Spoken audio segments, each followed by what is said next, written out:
Welcome to the Fran Snyder Podcast, where I talk to artists and music fans to explore how music connects us through great stories and experiences. Brought to you by the Listening Room Network. Today's guest, Casey Turner of Casey Turner Presents. How are you doing today? Oh, man. Well, today's Yeah. good. Today's Good. Every other day, it just depends. It's, people will say, how are things going? And I always kind of joke, oh, it's the greatest year of my life, which is obviously a joke. Well, I'll tell you though, of all the people that I know, you are like one of the most consistently positive guys. Seriously, it's always a joy to hang out with you. I think last time we hung out was in New Orleans.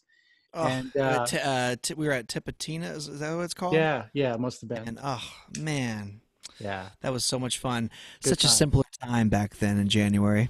yeah. And I got sick on the way to Folk Alliance. I had like this 24-hour bug that like I felt the morning of the flight to New Orleans, and I had a just crappy night, sweat it out. The next morning I woke up drenched but feeling good, and by later that day I was fine. So, and then New Orleans wound up being a hotspot for COVID. I mean, that was kind of after Mardi Gras, though, I think. Right. Maybe. But I'm just wondering if I was there in the early, because I never got tested until yesterday. So I'm waiting, like, hopefully today my doctor will tell me whether I was COVID positive, because I just wrote it off because it just doesn't match the symptoms of what I hear everybody else gets. But yeah, flying on knows? airplanes consistently or going to a conference like Folk Alliance, I almost always get sick. Not with like the symptoms of COVID with fevers and, right. breathing, but I typically always get a pretty nasty head cold after those events. Yeah. And it is kind of a petri dish for spreading a cold or whatever. So if there was a virus going around at that time, which it sounds like there was, and people knew about that, we didn't, we were potentially exposed to it for sure.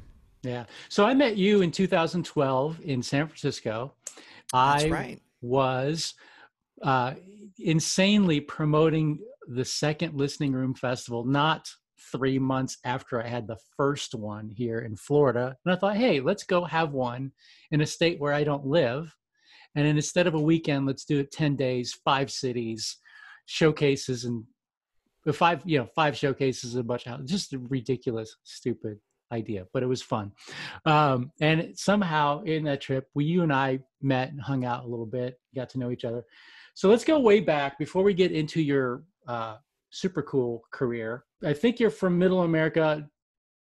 Take us from there to San Francisco. How'd you wind up in San Francisco? I think I remember it has something to do with smelly shoes. Well, exactly. But that's kind of a funny thing about you and I. So when I met you, you were living in Lawrence, Kansas. Yeah. And I was in Columbia, Missouri.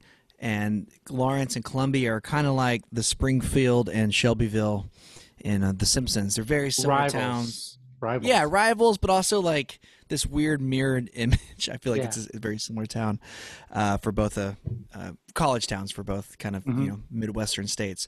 But yeah, in 2005, actually, this Saturday is I moved out here 15 years ago, which is kind of cool. My anniversary is this week. Yeah. I moved out here in 2005. I had a job with the company Birkenstock, which is the U.S. headquarters is located here in the Bay Area.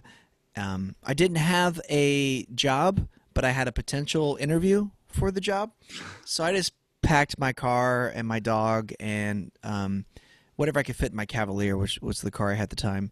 But I also brought like a small PA, which I was like, oh, I'll bring that. I need that. It took up like half the car, which it proved to be a good move that I brought that. And my guitar, because I play and write songs, and I definitely wanted to have a guitar. So moved out here, had about, I think, $600 in my bank account. Got my little prorated rent with some roommates because I moved in after the first, and then just kind of sat tight until that interview came through. Finally got the internship for the job and settled in and became a Bay Area resident, and I haven't looked back since. Nice. So internship. So you had to find other ways to make money. No, I was doing just Birkenstock, and I mean it was a full-time internship, so but it's just Oh, like just didn't have the benefits or anything yet. So gotcha. basically it's just corporate America's world of like getting you cheaper for a while. So I was Gotcha. a temp for I think a few years before they actually hired you on. But in that time, so that was October 2005. I think I got the job around November, and just kind of hung tight as a civilian, playing songs, playing open mic nights all over the Bay Area. I lived in Petaluma at the time, and there was a good little open mic scene up in Sonoma County. And then kind of fast forward to 2006, the next year I moved to a little town. Well, it's actually a pretty decent sized town in Novato. It's called Novato, California, in Marin County, just a little bit further south, closer to San Francisco. Right. And while I lived there, I lived by myself there, so I had my own place and was working at Birkenstock, full time now or whatever. And I wanted to do things like I did in Petaluma, go to bars and open mic nights and stuff, and there really wasn't a whole lot going on.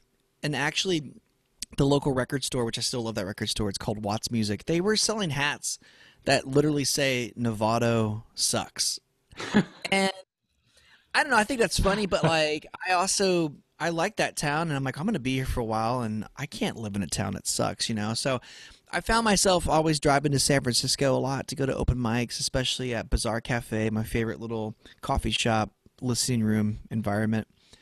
And just kind of being frustrated with the scene in Novato, with that on my mind, I met a friend that worked at Birkenstock that ended up getting laid off, and he was the host of a trivia night every Tuesday at this brand new bar that had just opened up called Finnegan's in downtown Novato.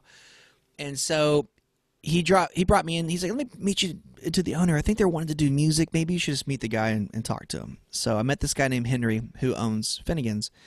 And we were 3 sheets to the wind, just having a good night.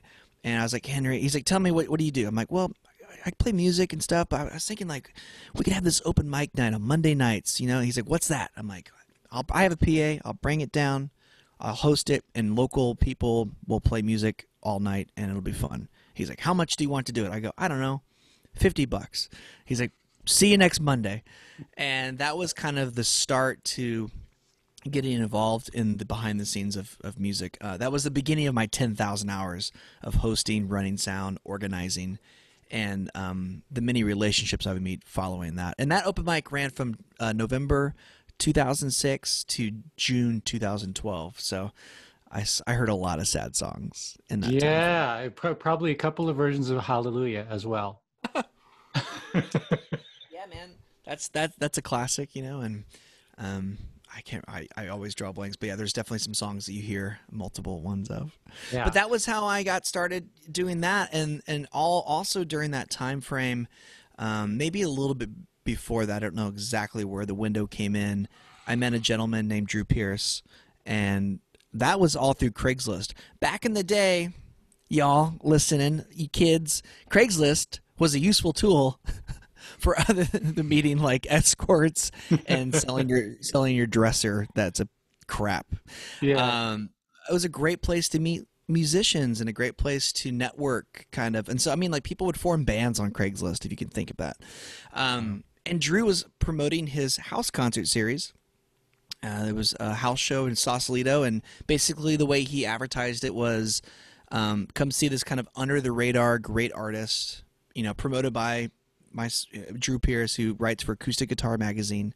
And also the thing he did, he had an open mic before the house concert. So if you wanted to come and you play, you get a chance to play a song in front of everyone. And that was kind of my leverage, because I wanted to play music more than I wanted to host and promote music. So I was like, cool, I'll go play this open mic and then hang out. So I did that. And then I was like, this artist, I can't remember who it was at the time, but was awesome. And I was like, this is insane. I love this idea. So I just started going to every Drew Pearce house concert I could. And that's what got me involved in that scene. Right. And for me, your journey into the world of house concerts is probably even more interesting than mine, just because of how you... Birkenstock cup. Oh, I love it. I love it. Hopefully what you're drinking doesn't smell like the shoes. It's Earl Grey. So, yeah, I think, what you did with this concept and how you leveraged it into something bigger and pretty amazing. Whereas, I kind of took it global and online. You created like sort of this regional, I don't want to say empire, but well, just to let you tell the story, like how you took that experience and the love of hosting into hosting outside of your own home. Yeah, well, so that was Drew's concept was, he hosted them at really nice houses all over the area. Oh, so he was doing that too. I didn't realize that. I thought he was just hosting at his place. Okay. No, he did do a series later on where he had a little cottage out by the beach and did super, super small ones. But at the time, I think he was living in an apartment in San Rafael, so he didn't really have the space, kind of like mine too. I didn't either, but so he would have these sweet places, and so the more and more of these shows I would go and see, I would meet more and more artists for my open mic night. I'm like, oh, I'd love to put them outside of a bar in this same environment. And I always thought, well, I don't want to ask Drew to host people. I mean, like that's his thing. I don't want to, intrude on that. So I just started hosting my own kind of just casually. And that was over at that was in my apartment in Novato. So it was still a one-bedroom condo living room apartment show where people would come over and I'd have 10 to 12 people, and then I would get an email from someone coming from my hometown, like a band. Oh, can we play in your apartment? I'm like, yeah, let's do it. And so we would just do these like once a month, and I'd buy a bunch of stuff from the store and just do a suggested donation, all that, all the things. And I think that's kind of how I came across you, was because, I mean, really, if you search house concert, even now, but especially then, you really kind of tackled the, just like the broader reach of it, and then also kind of the how-to DIY vibe. And you made some instructional videos for A, the host, but also B, for the attendee, that I would just include in my newsletter. I'm like, hey, this is kind of what to expect, and you're like coming to a house concert, yeah. So, you're going to throw in $10. You're going to do this, whatever. So that was really helpful because a lot of people didn't really know the concept. And so that was how I dabbled in it. And that just kind of snowballed. And I remember, I did a whole bunch of them, but I remember one in particular that kind of was the shifting point. It was November 2008. And I was doing them so this is when I started doing them at other people's homes as well. I'd ask Drew, oh, is there a way we could ask so-and-so if I could bring one in there? But didn't really work because those people did the one a month, usually with him or whatever. But eventually I did enough in my apartment where someone would come up afterwards and be like, hey, could we try this at my house? And then there were some local musicians that if they got to play, then they could do it at their house. And some of their houses were pretty nice. So we were at my friend Susan Z's house in San Rafael, and the lineup was Danny Malone from Austin, Texas, Matt the Electrician from Austin, Texas, and Tom Freund from Los Angeles. And it was a packed night, and I just remember that night being, I don't know why, just extra special. Like when people were leaving that night, I got like hugs. That was one of the best shows I've ever seen in my entire life. Things are putting it together. And it just started to click that I really like doing this, and like I think I'm okay at it, I was just I didn't do I started to do the open mic thing like Drew did, but then I stopped doing that and made it more just about the audience and not about, because I thought about like how much time they're sitting down and just the breaks and how we just ran the night really tight and structured versus it being like a longer night. I kind of just did more of a short kind of, and so I just started to kind of trial and error, like get better at, organizing the event itself, and then introducing people to artists I was already a fan of, like Matt the Electrician, for example, who I've been a fan of for a long time. Let's talk about the scope of what you're doing at this point. When you're hosting a show at someone else's house, you were bringing sound, you were bringing chairs. Nowadays, yeah. Okay. Yeah. Back then I didn't own any chairs. Okay. So we just used furniture, some floor space, some chairs they had. I think I borrowed some chairs. I take that back. I did used to rent some chairs from Hertz, and that was a recommendation from Drew. We didn't use any PA then. There was no amplified sound. The first time I started doing that was when we started doing backyard shows. And then I started to realize the bigger the home, a little PA is really nice, especially for touring artists, because it's not just about losing the aesthetic of it being in a living room, but you got to think about their voice and overdoing it while they're on the road and just all those types of things. And sometimes artists like the loop and all these other interesting things. So we started using a PA, but this one house we used to always do shows in, who I met through this whole circuit, my friend Michael. He had this amazing home in San Rafael. And just about every time I would email him and say, hey, so-and-so's coming through, he always said yes, yes. Like every Saturday, we basically did a show. And we had so many shows there. And I had a venue kind of, and he loved it. And you could put like 90 people in his living room. We did that once for Sean Hayes. That was a little too many, but it was still fun. And so we dabble with it. Sometimes you have a PA and sometimes you don't. And then Michael also owned 45 folding chairs, which whenever he ended up moving, he moved out of that house.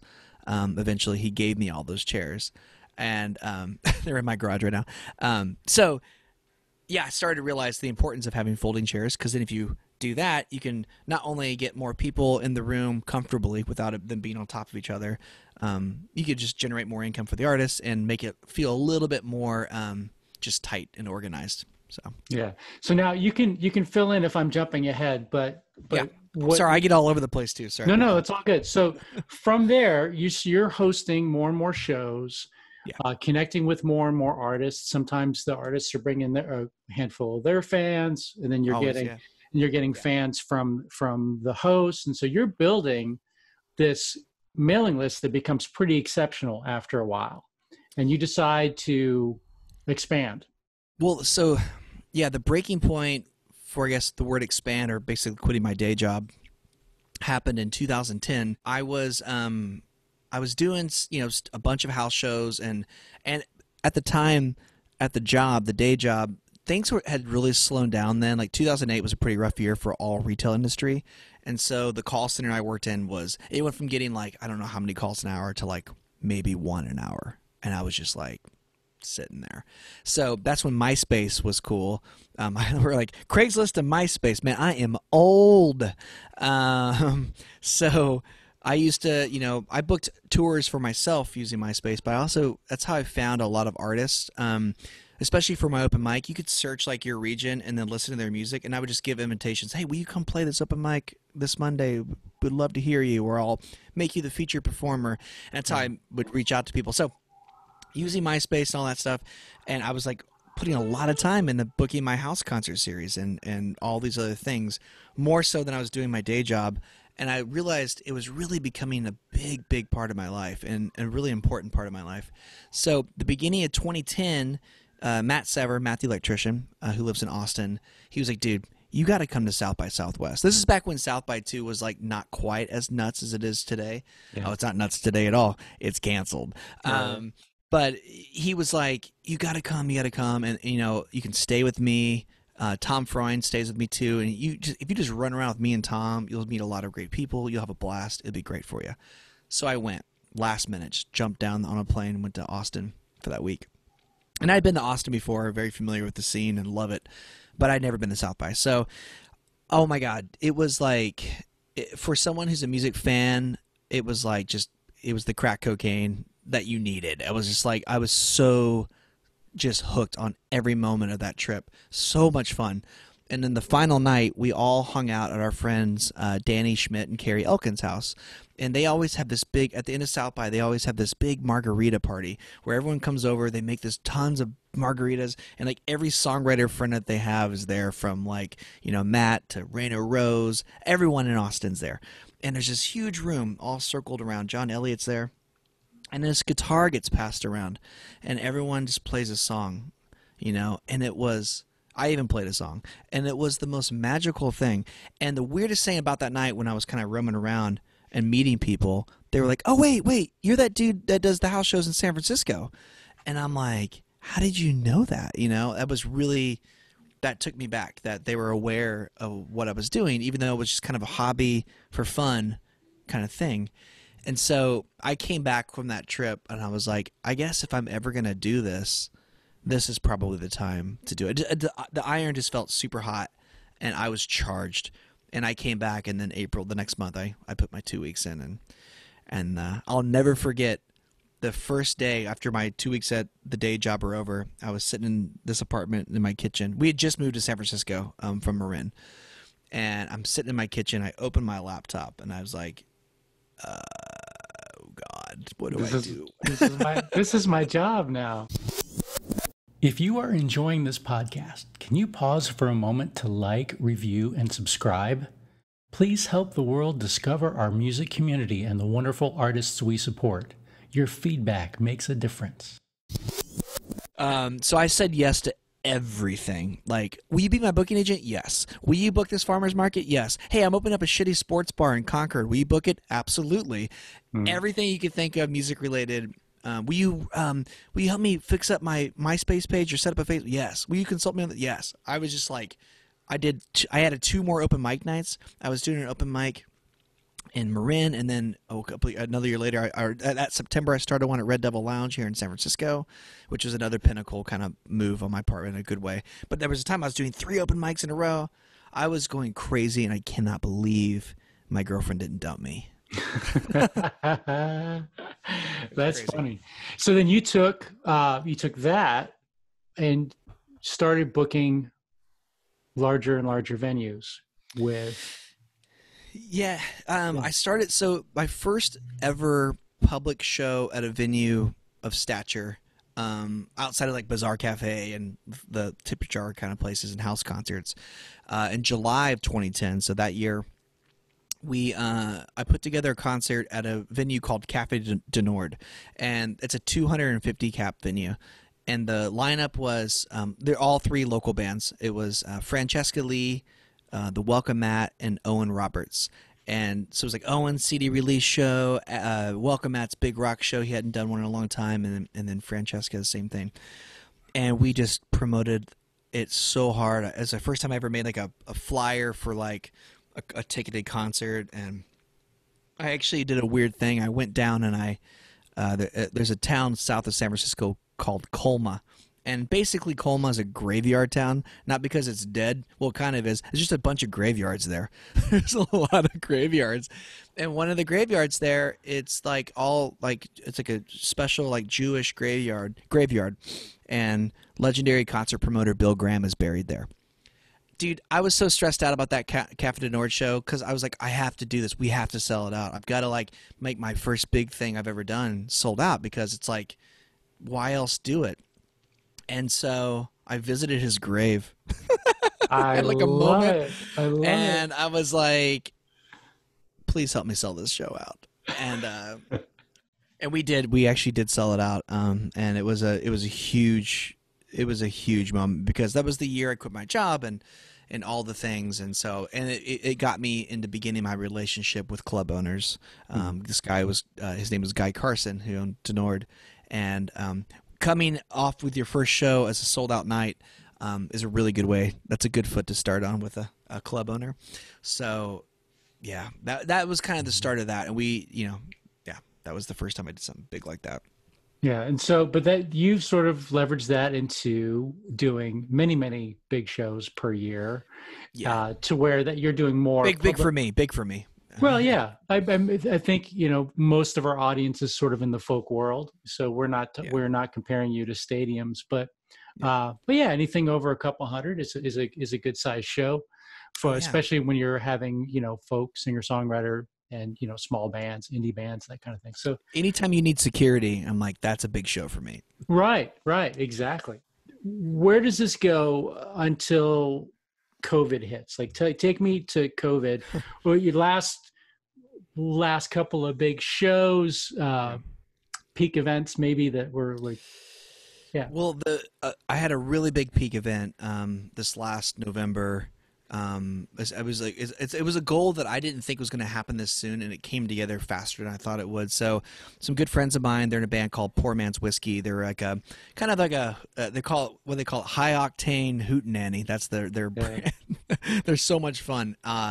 Them and another band called the Sam Chase and the Untraditional. We put a show on at the Fillmore here in San Francisco, and that's a 1,200 cap venue.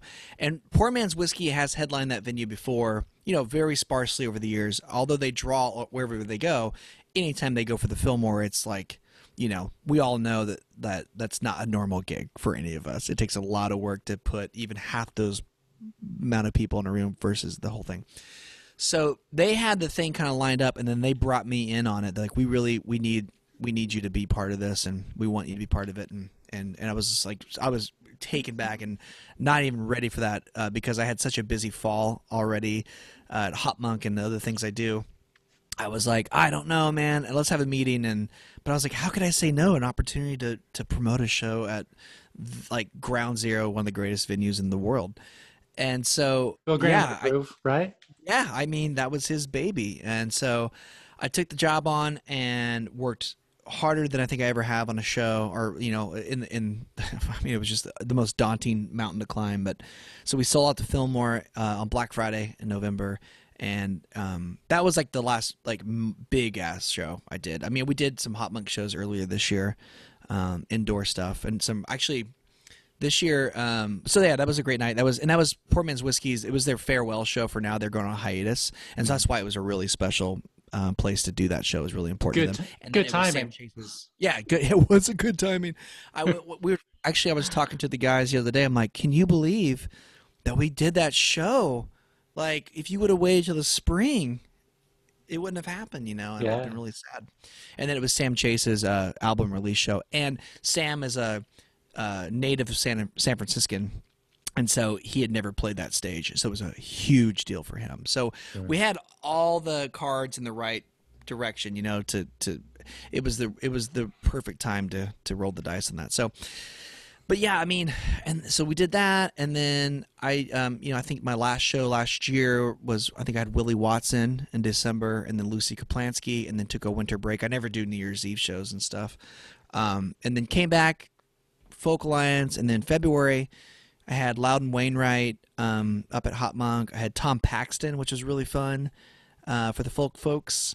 And then the last show I did, Willie T. Taylor, and we had Sam Chase again solo. And then the last show I did was March 7th with Tim Flannery and the Lunatic Fringe. Tim Flannery is like a California kind of legend. He was a San Diego Padre baseball player in the 80s, and then a third base coach for the San Francisco Giants up till their last World Series in 2014. And now he's always been playing music since then, but he's got a great band, and they're just a riot. So that's what I ended my 2020 career on for live music. Yeah, he's also inspired a bunch of his fans to host house concerts. He was a big advocate for house concerts for a while. Oh yeah, cool. And my dad was the bench coach for the San Diego Padres for a couple of years.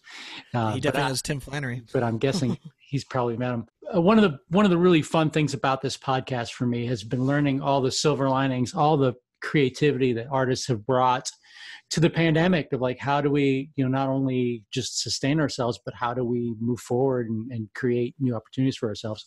You're no exception. I know you're doing a handful of cool things. Why don't you talk about sort of your initial reaction to, I'm sure you had to cancel a bunch of shows. Yeah.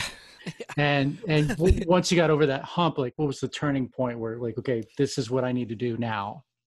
Well, I mean, the initial reaction was like, wow, we're going to have to cancel March. Yeah, right. And then, like, we might lose the first 2 weekends in April.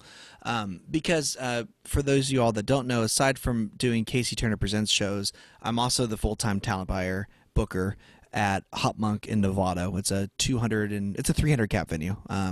And so I book all their shows. So sometimes it doesn't have my brand on it because it might be a tribute band or things that don't really fall into the pocket that Casey Turner Presents does. So aside from canceling the Casey Turner Presents calendar, I had to, move around and cancel a lot of the Hop Monk one as well. So my biggest thing was working with all my agents and artists, but mainly agents at that point, because a lot of those shows are booked through an agent, and trying to move into 2021. I mean, first we moved everything to late summer.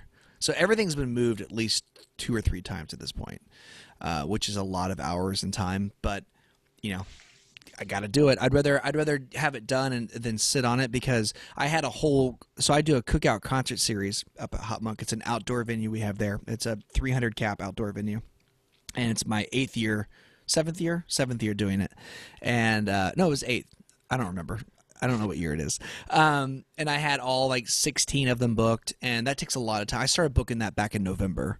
So it takes a lot of time to book that stuff. And it goes from June to October. So I did my best to save as many of those shows as I could for next year. Just get them to, switch over. And then we had a ton of tickets sold for a lot of them. Like I have Cracker and some other bigger bands, Steve Poltz, and we had hundreds of tickets sold already. And so then you just beg with the fans, please just hold on to your tickets if you would. We're going to do this new date, but obviously if it doesn't work, unlike some promoters, we offered refunds immediately if you needed a refund, because that's just how it goes. But most of my tickets are like, $25 to $40. They're not like $80 to $150 tickets. So most people were cool just hanging on. So that was the way I spent most of March and April. And it was really stressful and sad. I tried not to cry. A lot of beer was drank during that time frame. Just undoing the calendar is really sad. But the difference between like this and like we've had to undo calendars before with the California fires and other things out here. The difference between this and that was that the entire world was going through the same thing. So I could pick up the phone and call any artist, agent, or manager across the country, and we would be sharing the exact same stories and sympathizing with each other. And it still feels very like non-alone, which is a nice feeling, I guess, to have when you're, it's not unique to our market, that sucked. But then I needed to occupy like the creative bug in me. So the first thing I wanted to do was kind of start a little podcast like this. And so I started one. It's called Talk to Me. Casey Turner presents Talk to Me, and then the artist. So I did 15 of those and recorded them like this and put them on Facebook and YouTube. And you can watch those on my website, CaseyTurnerPresents.com. I just called up all my friends from Megan Slankard to Steve Poltz to Bill Kirchen, Glenn Phillips of Toad the Wet Sprocket, G Love, Matt the Electrician. I just picked up the phone. Anyone that would take part and sit down for an hour or so. And we just had some fun. It was kind of like introducing those artists to new fans and then just seeing how they're doing, checking in. And it'd be interesting to go back and watch them now, because that was kind of early on.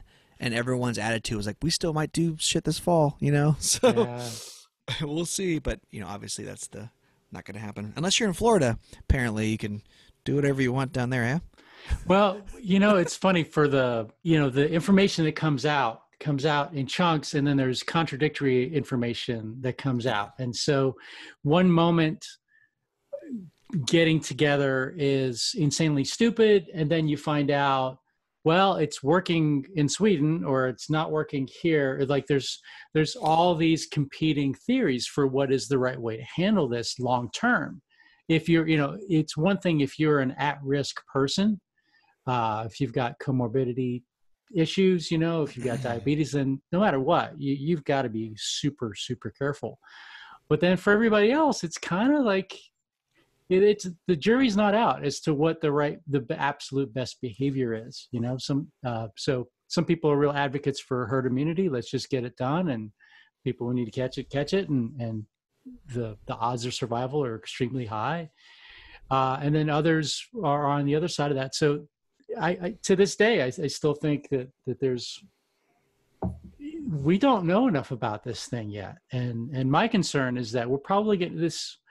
This may be the beginning of our world having to deal with pandemics on a regular basis, just because, we dodged the bird flu and H1N1, and but because of how integrated the entire world is now and all the experiments that are going on in labs, I think we have to build or rebuild an infrastructure that's going to be resilient to these types of shocks in the future. On top of you guys are dealing with forest fires, and this is the side I'm on.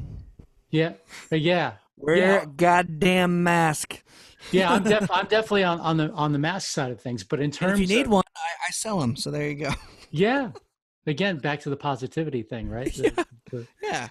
So, but anyway, I think that we've got to, one of the things that's going to be so vital about house concerts is, most house concerts don't have to stay in business during COVID.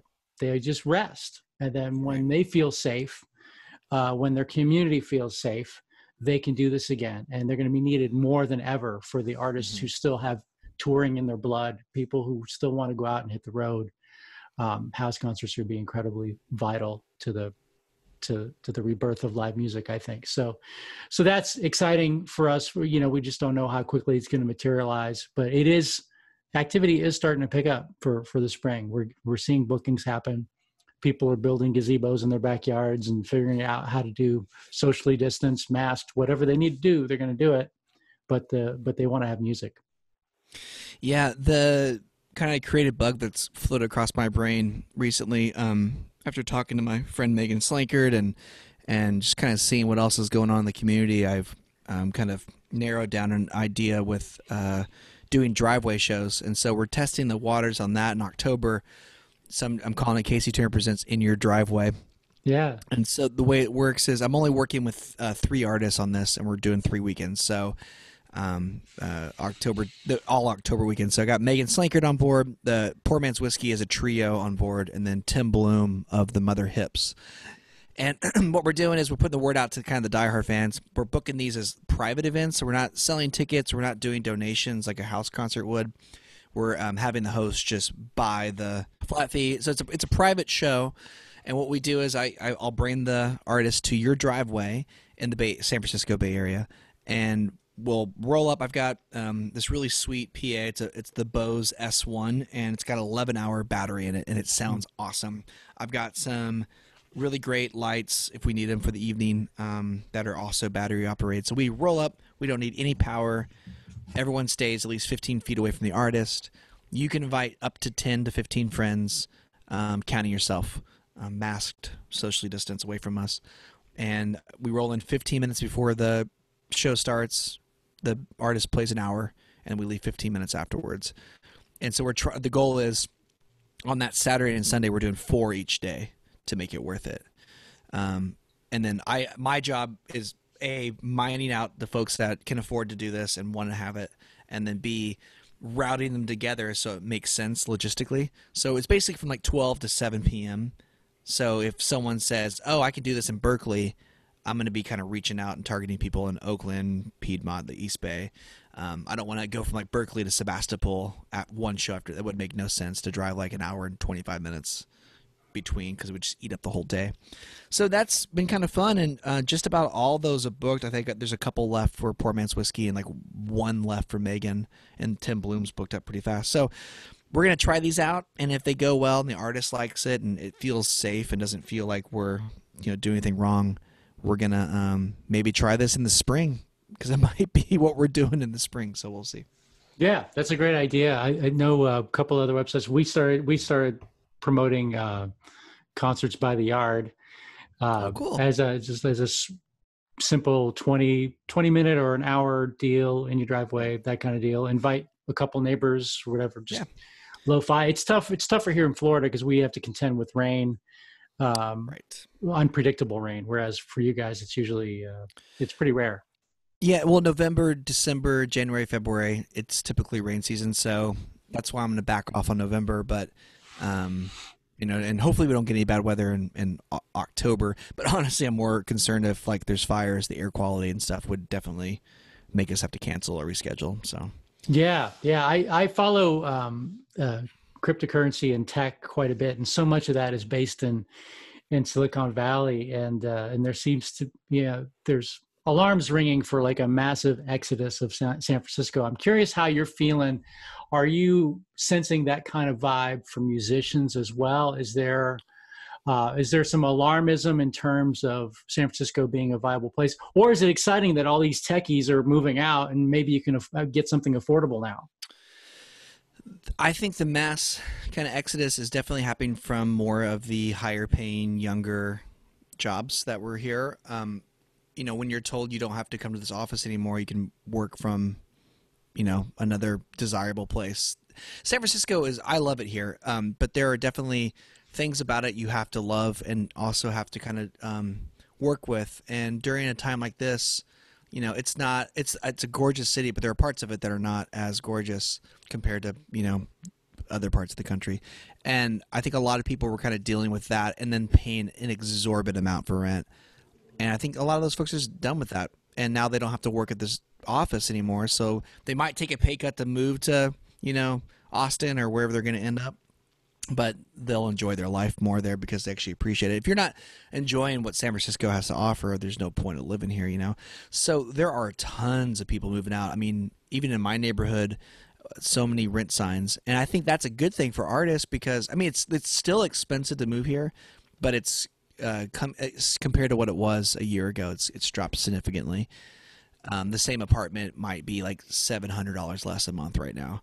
And that's kind of how it started in 2010. When we moved into our apartment, it was the last time you had a chance because later in 2010 is when it started just going nuts. So we got locked in, and we have rent control in San Francisco. So once you move in, your rent stays the same except for like a fraction of a percent. It goes up every year with the market, but not like $100 a month. It doesn't do that, you know. And so I've been in my same apartment for 10 years for that reason, and I love it here too. So I think I'm pretty excited because I think it might actually offer an opportunity for artists and poets and folks to be able to move here and afford it like it used to be. I mean, San Francisco is kind of founded on the arts, and the history here is so rich with that. And we lost a lot of those folks during the kind of tech boom because if they got evicted or anything happened in their situation, living situation, you're not going to get back in for even close to the price you were paying, you know, during the last 10 years.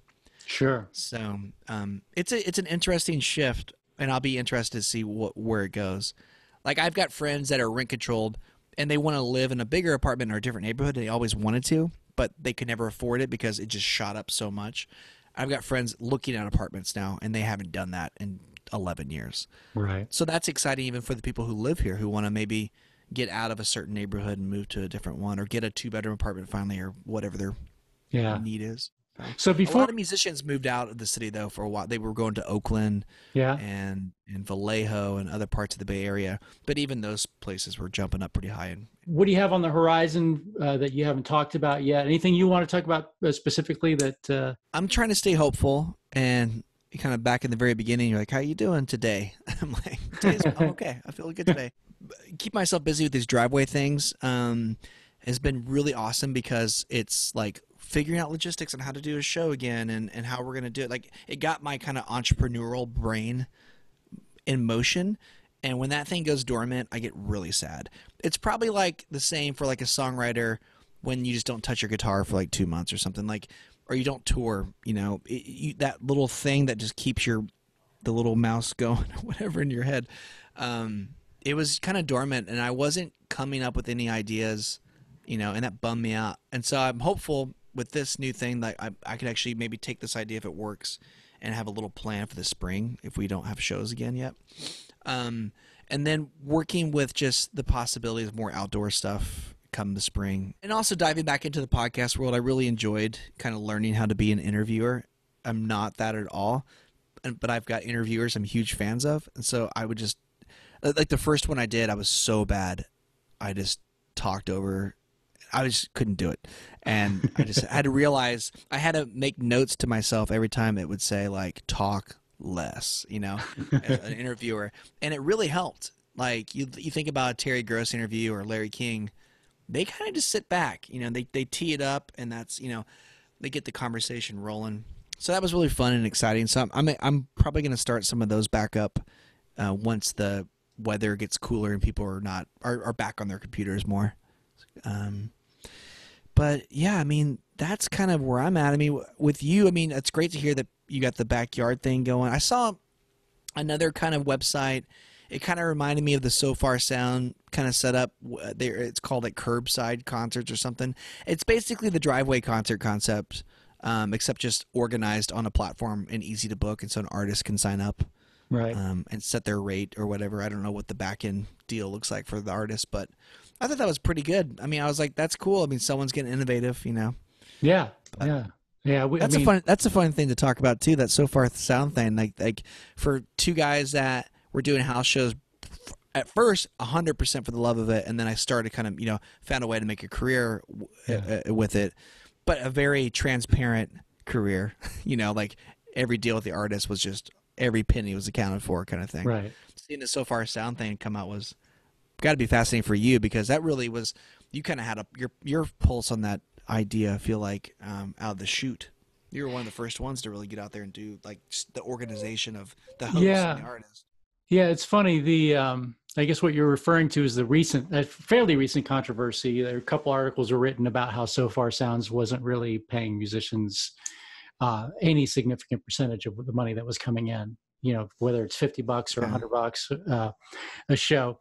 And for me, with my entrepreneurial hat on, I don't have a particular bone to pick with So Far Sounds. They're offering something unique. They are encouraging a listening atmosphere. They're showing new people how to shut up and take in music. And they're doing it with younger folks. And the challenge, of course, is if you start picking the model apart and you start counting the money, it's like, wow, I understand they've got a corporation. They're paying for insurance for all these shows. They're paying royalties. They're doing a lot of stuff that often doesn't happen on the independent level. And for me, though, on the market side of things, as a musician, if I'm touring and I have the opportunity to play in New York City where I have zero fans, no name recognition, and I can walk into a show, play my best 20 minutes on an off night, on a Thursday night or something like that, make some new fans, have everybody listen. I don't have to fight for anybody's attention. I'll take that deal, maybe once, maybe twice, not every time.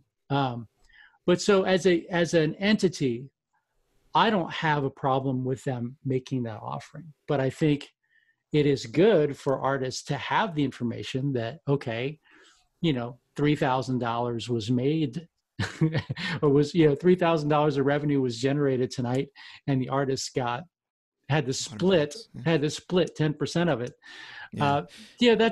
That's an issue. And I think, a little sunshine is the best disinfectant. It's an interesting, I've, read a lot of people's opinions on it, and I wouldn't defend it by any means, but I'm with you where I think a lot of people are forgetting some other scenarios that are almost exactly the same, but it doesn't feel quite as nasty. And a good example is like, if you're opening for a band and you're touring with a band, let's say a big band, let's say a band that's drawing 2,000 people, you're probably going to get paid between $250, maybe $500. I don't think I can know anyone. I mean, unless you have a great relationship, that's about what you're going to get. And you're playing for their audience. It's a full house, or maybe it's not even full because you're the opening band. The interesting thing with So Far is like, you get the $100, you play 4 songs. A lot of people forget to mention that. You're getting paid $25 a song. The room is always full. I've never talked to anyone. Not always. In San Francisco, they are. In San Francisco, they are. Yeah. But most of the time, it's pretty. And like you said, they're asked to put their phones down, all that stuff. I think if that doesn't suit you, just don't do it. That's the beautiful thing. Just say exactly. No. And if everyone just said no, it's fine. But if I would do it if I was a single touring artist and I've played shows in Sedona, Arizona for 3 hours for $150 at a bar, and a drunk guy is yelling for Wagon Wheel, and I'll fucking play it. Yeah. But like, that gig sucks. And then I got a hotel that night. I would much rather play for 4 songs for $100 in front of 60 people listening, and then have the opportunity to actually meet them. I think that really puts the responsibility as a performer. Like, if you got those people in your pocket, you got to crush it, and you got to get your email list, you got to pass it around. You got to like just throw it down their throat. Like, you got to look at it as like you're marketing yourself, and you're putting yourself out there for that moment. Capture them, especially the ones that you connected with, But if that sucks for you, just don't do it. That's the best part. You say no. Right. But when you open for a band, though, it's the same thing. You're playing in front of an audience. You're getting paid a fraction of what the promoter and the headliner band's making, like even less of a fraction than you're getting at a So Far show. When you play a morning show at a radio station, you think all those DJs are doing that for free? You're playing in front of 30,000 people on the radio for nothing, and they're running an ad right after you're done. It's the same thing. I mean, you're still getting kind of you're trading exposure, or however you want to word it, for no money, basically. And that's kind of part of the building game. That's called paying your dues, I think. I don't know. Right. So I think we're on the same page with that. I'm surprised. I thought you were more squarely against the whole So Far Sounds thing. The thing I was actually more against was that the fan thought that the $15 they were buying was supporting the artist more so. Right. And again, I mean, when someone comes to a concert and they buy a $40 ticket, they have no idea how much that artist is getting paid. And it's also, you would never put on your website, well, the artist gets 85% of the door. You know, it's just not. So I think it's an interesting. I think the difference, I guess, between all this is that the concept of a house concert kind of got tampered with, because the idea of a house concert originally was platform 100% for the artist. You know, but is it? I think that's where it got. Well, I don't know. I mean, I think the original idea. No, but do they bill it as a house concert? Do they call them? Because a lot of their shows are at breweries and a pop-up concert. That's you go. I actually yoga studios and that kind of stuff. So yeah. Again, I think you and I both agree that the artists get it. I mean, what would be wrong with just doing a percentage of the door? You know, so that maybe $50 is the minimum.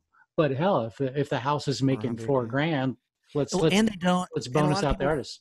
But a lot of people also forget they don't use your name at all to promote the show. The fans show up and they have no idea who's going to play. Now, when the fans show up and it's Ed Sheeran there, or it's, you know, Glenn Hansard or whoever they've had in the past, Brett Dennen, I guarantee you, I don't know this, but I guarantee you they're getting paid something good, because they're, you know, that's a brand that they're going to use to leverage. Hey, you might come and you don't know who's going to be there that night. But at the same time, it's kind of cool that an artist or a fan can three. I think it's usually 3 artists play each time, 4 songs each, and like, you might hate the second one, but you might like the first one. It's really making those people listen to something new. It's kind of cool. Yeah, I wish. I've always said this. I wish I could put on a house concert and guarantee any artist that I like 65 fans that will be there for $20 a head. I can't do that. And I have a huge email list. I can't do it. I cannot promise you. I'll put butts in seats, but I can't sell out a show just because you're good. You have to have some. There's always. It's just like any kind of promoter needs some kind of, you know, buzz behind what you're doing or something. You know, or you got to come and play that market a bunch of times before we get to that point. I'll work it with you, like Steve Poltz. First time I had him, you know, 25 people came, and now 350 come, but that took, you know, 8 years of him playing out here and me putting his shows on to get. And it took him being Steve Poltz, because man, he's a nut job. Yeah, he puts on a hell of a show. He's one of the most entertaining guys. Yeah, but he has no business playing a So Far Sounds gig, because he's got to draw on all those markets, you know. And he would not like it at all. I mean, because he's not used to going in and killing it for little money, but beginning artists that's just trying to cut their teeth in a market they've never been to, I don't know. I wouldn't do it in my hometown, you know. But and also I wouldn't encourage people to do it if they have any grossness towards it. Just don't do it, you know. But I'm not defending it, but it sounds like I am. But I think there are pros and cons. They have a right to exist. I think that's where kind of you and I are, and artists have a right to not participate if they don't want to participate in it. It's like nobody's ever been forced to play a So Far Sound show, as far as I know. Right.